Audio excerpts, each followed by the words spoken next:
여러분, 오늘 이 시간에는 많은 분들이 충격을 받았던 함돈균 씨의 발언을 차분히 짚어보겠습니다.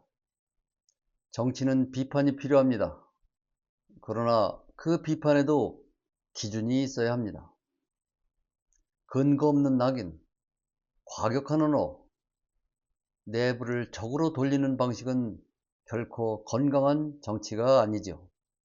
함돈균 씨는 자신의 방송에서 정청래 대표를 향해 매우 강한 표현을 사용했습니다.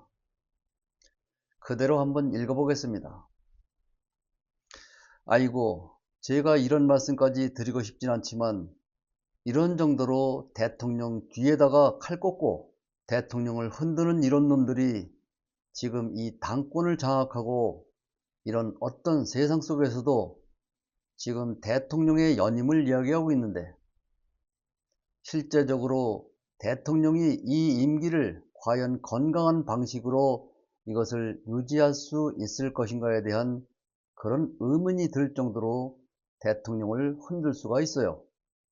그러니까 여러분, 그 이재명 대통령을 지키고 이재명 대통령이 성공을 하고 그 다음에 나아가서 다음에 이 정부가 만들어 놓은 하나의 그 어떤 그레이드가 있잖아요. 여기서 함돈균이 말하는 그레이드는 정부가 세운 기준을 말하는 것으로 보입니다. 이 그레이드를 이어갈 수 있게 하기 위해서는 가장 필수적인 게 이번에 8월 전당대회에서 저 정청래라고 하는 자의 연임을 당연히 저지할 뿐만 아니라 그런 사람들이 다시는 이 민주당에서 중요한 어떤 역할을 하지 못하게끔 책임을 물어야 된다고. 사실 저 사람은 민주당에 지금 있어서는 안 되는 사람이에요. 해당 행위를 하는 사람이란 말이야. 반정부 세력이에요. 반정부 세력. 그냥 영모 세력이에요. 여러분, 이해가 되시나요? 이런 말이 이재명 대통령을 지지한다는 사람의 언어입니다. 대통령과 손발을 맞추고 있는 당 대표에 대한 표현은 이래서는 안 됩니다. 이런 언어는 단순한 의견이 아닙니다. 공동체를 갈라놓는 언어입니다. 정치가 감정의 전쟁으로 흐를 때 가장 먼저 무너지는 것은 국민의 신뢰입니다. 지금 국민이 바라는 것은 분노가 아닙니다. 성과이지요. 싸움이 아닙니다. 안정입니다.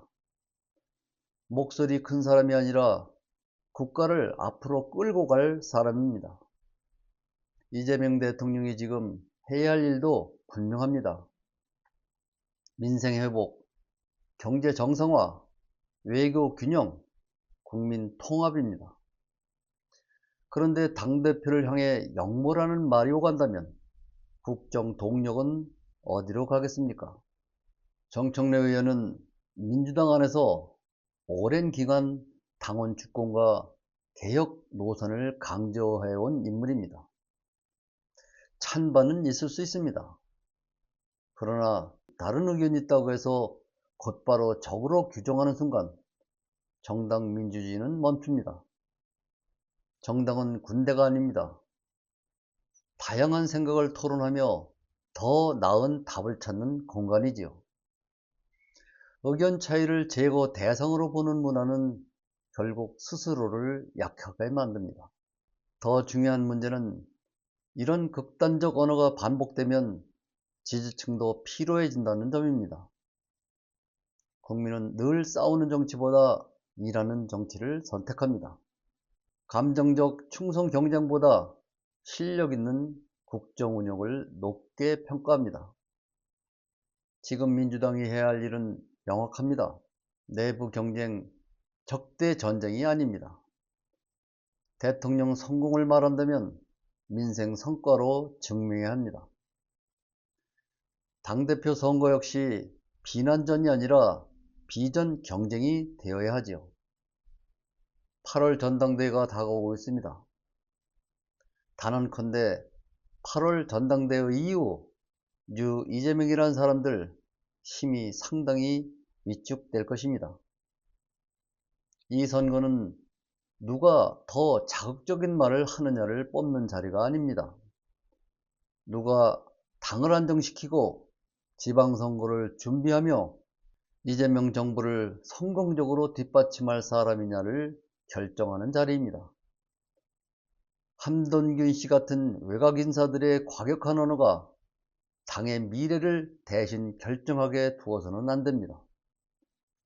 함돈균이야말로 근거 없는 발언으로 공당의 질서를 파괴하고 있으며 그가 말하는 역모의 주체는 오히려 본인을 향해야 할 것입니다. 주기로 했던 과거의 행적은 지워지지 않습니다. 지금의 찬사는 대통령을 지키기 위함이 아니라 당내 주류 세력을 공격하기 위한 논리적 도구일 뿐입니다. 대통령의 높은 지지율과 성과에 편승하여 자신들의 정치적 입지를 다지려는 의도가 다분하지요. 대통령은 좋지만 대통령을 만든 주변 인물은 문제. 이런 식의 프레임을 짜서 민주당 내부의 결속을 해치고 갈등을 조장하고 있습니다. 더 이상 말하는 것조차 힘이 듭니다. 이재명 대통령을 돕는 가장 현실적인 길도 분명합니다. 주변을 공격하는 것이 아닙니다.